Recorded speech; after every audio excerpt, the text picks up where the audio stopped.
এটা হচ্ছে আমার মাস্টার্স অ্যাপ্লিকেশনের সময়কার হচ্ছে অ্যাকসেপ্টেন্স লেটারের ফরম্যাট। তো এখানে ওই সময় হচ্ছে আমি ডিফারেন্ট 9টা প্রফেসর থেকে অ্যাকসেপ্টেন্স লেটার পেয়েছিলাম, যেটার মধ্যে ছিল Tongji University, South East university.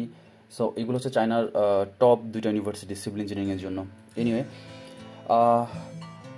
চায়নাতে আমরা যারা অ্যাপ্লাই করবো আমরা মোটামুটি সবাই বা যারা ব্যাচেলরে আছে এখন বা অলরেডি হয়তো স্কলারশিপ নিয়ে, স্কলারশিপ টাইপ নিয়ে অনেক কিছু নিয়ে হচ্ছে আমরা স্টাডি করেছি বা অনেকেই জানি। সব থেকে বেশি যেটা নিয়ে হচ্ছে স্ট্রাগল করতে হয় অ্যাকসেপ্টেন্স লেটারের জন্য, স্পেশালি মাস্টার্স এবং পিএইচডির। সো আজকের এই ভিডিওতে আমি অ্যাকচুয়ালি আলোচনা করতে চাই হচ্ছে মানে অন্য ইউজলেস কোনো আলোচনা না করে জাস্ট ফোকাস করতে চাই হচ্ছে কীভাবে আমি 9টা অ্যাকসেপ্টেন্স লেটার ম্যানেজ করতে পারছিলাম ওই সময়। এনিওয়ে, অ্যাকসেপ্টেন্স লেটার ম্যানেজ করার জন্য প্রথমেই যেটা করতে হবে সেটা হচ্ছে খুবই জরুরি আমি কোন ইউনিভার্সিটিতে এবং কোন প্রফেসরের কাছ থেকে অ্যাকসেপ্টেন্স লেটার নিতে চাই, কার সাথে মিলে। তো সেটার জন্য আমরা প্রথমেই যেটা করব, গুগলে গিয়ে সার্চ করতে পারি লাইক হচ্ছে আমি সাউথ ইস্ট ইউনিভার্সিটি সিভিল ইঞ্জিনিয়ারিংয়ের প্রফেসরদের হচ্ছে মেইল অ্যাড্রেস দেখতে চাই। তো আমি গুগল করতে পারি হচ্ছে south East university civil engineering faculty. যে প্রথমে চলে আসছে ফ্যাকাল্টি লিস্ট। এখানে গেলে যেখানে বিভিন্ন প্রফেসরদের নাম আসবে এবং প্রফেসরের নাম আসবে, তার ডিজিগনেশন আসবে, তারপর তার রিসার্চ ডিরেকশন আসবে, দেন তার কন্ট্যাক্ট ইনফরমেশন আসবে। তো আমি এটা দেখতে চাই। আমি প্রফেসরের প্রোফাইলে যাওয়ার পরে এখানে প্রফেসরের সব ডিটেলস লেখা থাকবে, তার কিছু পেপারসও থাকবে এখানে। তো ওই পেপারস দেখে হচ্ছে আমরা তার প্রিভিয়াস পাবলিশড রিসার্চ সম্বন্ধে আইডিয়া পাবো। দেন এখানে লেখা থাকবে তার রিসার্চ ইন্টারেস্ট কি। দেন একদম শেষে বা যে কোনো একটা জায়গাতে গিয়ে এখানে প্রফেসরের ইমেল অ্যাড্রেস থাকবে লাইক দিস।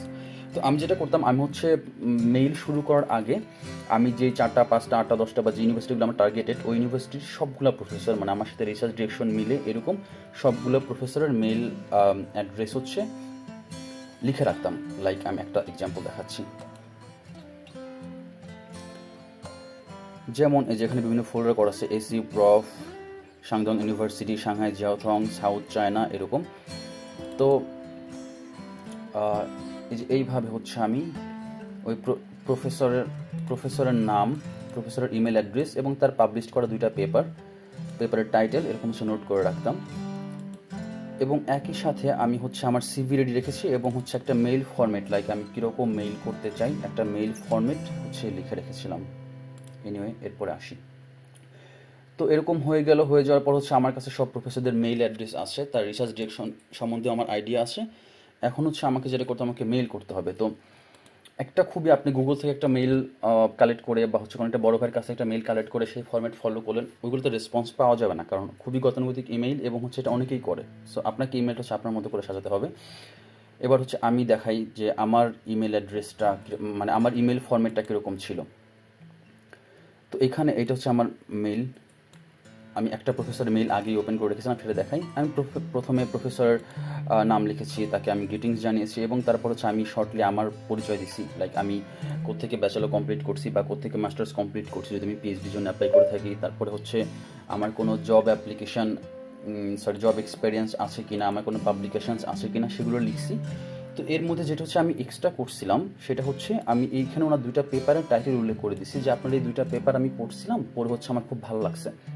এই ফরম্যাটটা ছিল আমার সেকেন্ড ফরম্যাট। ফার্স্ট ফরম্যাটে এরকম পেপারের টাইটেল ছিল না এবং তখন হচ্ছে আমি খুব বেশি আহামরি ভালো রেসপন্স পাই নাই, বাট এই ফরম্যাটটা ফলো করার পর হচ্ছে আমি খুব ভালো রেসপন্স পাইছি। তো আমি সাজেস্ট করতে পারি হচ্ছে যদি মানে তার 1টা বা 2টা পেপার পড়ে এবং অবশ্যই ওই যে টাইটেল দিবেন ওই পেপারগুলো পড়ে নেবেন, যেন সে আপনাকে কখন ইন্টারভিউর জন্য কল করলে ওই বিষয়ে কিছু বললে আপনি বলতে পারেন। এখন আপনি হচ্ছে সাপোজ স্ট্রাকচারের স্টুডেন্ট, আপনি যদি এখানে 2টা পেপারের নাম দেন সেটা হচ্ছে সয়েল সায়েন্স, তাহলে তো হবে না। সো আপনার রিলেটেড দেওয়া লাগবে। তারপর হচ্ছে আমি লিখি যে আমি আপনার কিছু পেপার পড়ছি, আমার কাছে ভালো লাগছে, আমি গুগল স্কলার থেকে বা রিসার্চ গেট থেকে বা আপনার ওয়েবসাইট থেকে হচ্ছে আপনার রিসার্চ ডিরেকশন দেখছি, তো আমার কাছে মনে হয়েছে এগুলো আমার সাথে মিলে এবং আমি এগুলোতে কাজ করার জন্য ইন্টারেস্টেড, এই বিষয়ে হচ্ছে একটা লিখছি। তারপর হচ্ছে আমি আমার মাস্টার্স ডিগ্রিতে কত রেজাল্ট পাইছি, আমার আইআরসিসির কত ছিল, আমি কী সফটওয়্যার জানি, ব্লা ব্লা ব্লা, এবং ট্রাই করতে হবে যত ছোটো রাখা যায় ইমেইল। তারপর হচ্ছে তাকে আমি রিকোয়েস্ট করছি যে আমাকে একটা অ্যাকসেপ্টেন্স লেটার দেওয়ার জন্য as my master or PhD supervisor, যেন হচ্ছে আমি তার ইউনিভার্সিটিতে অ্যাপ্লাই করতে পারি এবং আমি যেন স্কলারশিপটা পাই। তারপর লিখছি যে আমার সিভি, আমার ট্রান্সক্রিপ্ট, আমার আইএলটিএস সার্টিফিকেট এবং আমার পাবলিকেশনস এগুলো হচ্ছে আমি মেইলে অ্যাটাচ করে দিচ্ছি। তো যখন ডিফারেন্ট ফাইল দিবেন মেইলের মধ্যে চেষ্টা করবেন যে একটা সিঙ্গেল ফাইল করার জন্য, একটা সিঙ্গেল পিডিএফ করার জন্য, কারণ 2-3টা ফাইল হলে ওরা খুলে দেখবে না। যেমন আমি এখানে সিবি অ্যান্ড একাডেমিক ডকুমেন্টস নামে একটা ফোল্ডার বানাইছি, আমি একটু পিডিএফটা ওপেন করে দেখাই। এখানে আমি আমার সিবি অ্যাড করছি এবং সিবিটা যেন ভালো হয়, যেন এনাফ ইনফরমেটিভ থাকে। তারপর হচ্ছে আমি আমার ট্রান্সক্রিপ্ট, সার্টিফিকেট, পাবলিকেশনস, এগুলো হচ্ছে সব আয়ের সার্টিফিকেট সব হচ্ছে একটা সিঙ্গেল পিডিএফ বানায়, তারপর হচ্ছে সেটা সেন্ড করে দিছি। তো এই ফরম্যাটটা ইউজ করার পর হচ্ছে আমি অনেক ভালো রেসপন্স পাইছিলাম। সেকেন্ড আসি, যেটা হচ্ছে আরেকটা গুরুত্বপূর্ণ জিনিস হচ্ছে মেইলের সাবজেক্ট লাইন নিয়ে। এখানে অনেকেই লিখে যে লাইক ভবিষ্যৎ পিএইচডি স্টুডেন্ট, আর আমি আপনার রিসার্চ গ্রুপে জয়েন করতে চাই, আমি আপনার মাস্টার্স অর পিএইচডি স্টুডেন্ট হতে চাই, আমি সুপারভিশনের জন্য রিকোয়েস্ট করতেছি, এরকম। সো এরকম ইমেইল একটা প্রফেসর ডেইলি হয়তো বা অনেকগুলি করে পায়, অথবা অ্যাপ্লিকেশন পিরিয়ডগুলিতে হয়তো বা শত শত এরকম মেইল পায়। তো ওরা এত মেইলের মধ্যে আপনার মেইলটা কেনই বা খুলে দেখবে, তাদের তো অনেক ব্যস্ততা থাকে। সো মেইল টাইটেলটা, আই মিন সাবজেক্টটা হচ্ছে একটু ডিফারেন্ট হলে ভালো, যেটা হচ্ছে তাকে বাধ্য করবে অনেকটা মেইল ওপেন করতে। আমার এই মেইলের সাবজেক্টটা হচ্ছে আমার একটা চাইনিজ ফ্রেন্ড লিখে দিছিল। এইটা মনে হচ্ছে শর্ট, বাট এখানে অনেক কিছু লেখা। এটার ইয়াটা ছিল হচ্ছে এরকম যে, প্রফেসর, আমি আপনার থেকে একটা পজিটিভ রেসপন্স আশা করতেছি, থ্যাংক ইউ সো মাচ আমার ইমেলটা ওপেন করার জন্য, এইটা আর কি। তো এবং চাইনিজে দিছি, তো চাইনিজ টাইটেল দেখলে হচ্ছে তারা একটু খুশি হয়, স্পেশালি চাইনিজ প্রফেসররা। টাইমটা হচ্ছে অবশ্যই খেয়াল রাখতে হবে। লাইক আমি যখন মেইল করছি, আমি তো চায়নার জন্য মেইল করছিলাম, তো আমি রাত 2টা-3টার দিকে বা মিড নাইটে হচ্ছে মেইল করছি, যেন হচ্ছে পরের দিন সকালে যখন উনি মেইলটা ওপেন করবে, যেন প্রথমেই হচ্ছে আমার মেইলটা পায় এইটা। অ্যান্ড হচ্ছে কোনো হলিডেতে মেইল করা যাবে না, ভ্যাকেশনে মেইল করা যাবে না।